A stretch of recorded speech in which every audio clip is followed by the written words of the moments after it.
जहां धर्म के आधार पर जिन लोगों का धर्म परिवर्तन कराया जाता है जबरदस्ती, चाहे आर्थिक प्रलोभन से हो, चाहे दबाव से हो या अन्य किसी कारण से, तो पूरे देश भर में सख्त से सख्त कानून बनाने वाला पहला प्रदेश बना है। मैं इसके लिए राजस्थान के विकास पुरुष, जन जन के हितैषी और जनप्रिय नेता भजनलाल शर्मा जी का धन्यवाद प्रकट करता हूं। आज का ये कानून निश्चित आने वाले समय में राजस्थान की जनता को ऐतिहासिक रूप से वो स्वतंत्रता देगा जिसमें जो संविधान इजाजत देता है धर्म के आधार पर लोगों की स्वतंत्रता है। आज के बिल में दुर्भाग्य ये रहा कि कांग्रेस के किसी भी साथी सदस्य ने इस पर एक भी बात सदन के अंदर नहीं करी। सार्थक चर्चा से वो बचते नजर आए, उन्होंने हंगामा किया।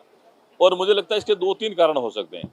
एक कारण तो यह था कि मुस्लिम तुष्टीकरण की राजनीति के आधार पर, परिवारवाद की राजनीति के आधार पर जो कांग्रेस लगातार चुनाव के अंदर गई है, जनता के बीच में गई है, आज उस धर्म विरोधी जो लोग थे उन्होंने किसी भी प्रकार का सहयोग विधानसभा में नहीं किया। विधानसभा के आसन के ऊपर आक्षेप लगाना, विधायक दल भारतीय जनता पार्टी पर आरोप लगाना, ये उनकी नीति बन गई है। कुल 65 से 70 कांग्रेस विधायकों में से 30 कांग्रेसी विधायक मौजूद रहे, उसमें से 4 मुस्लिम विधायक थे। उन्होंने कांग्रेस के विधायक दल पर इतना दबाव डाला कि उन्होंने चर्चा में हिस्सा ही नहीं लिया और एक महज कैमरे लगाने की बात का बहाना करके उन्होंने पूरी सदन की चर्चा से लगभग बाहर ही रहे।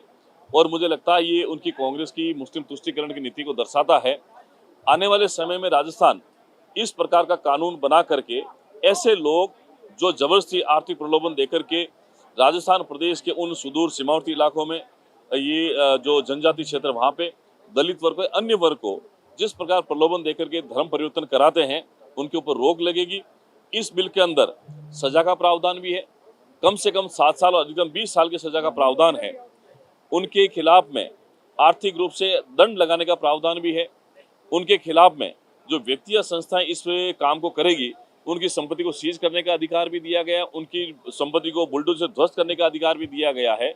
कुल मिलाकर के इतना सख्त कानून और किसी देश के राज्य में नहीं है, तो राजस्थान वो पहला प्रांत बना है। दूसरा, आज चूंकि उपराष्ट्रपति के चुनाव की मतगणना भी है, थोड़ी देर बाद में जब मतगणना होगी तो एनडीए गठबंधन की प्रचंड बहुमत से जीत होगी और एनडीए गठबंधन जो हारेगा तो वो हार का एक बहाना भी इनको चाहिए था। तो कुल मिलाकर के कांग्रेस जनहित के मुद्दों से भागना चाहती है। ये उनकी मजबूरी है कि राहुल जी ने कांग्रेस के और अन्य नेताओं को फोन कर दिया होगा इस बिल पर अपने कुछ नहीं बोलना, क्योंकि जो मुस्लिम वोट बैंक है वो उससे नाराज हो जाता।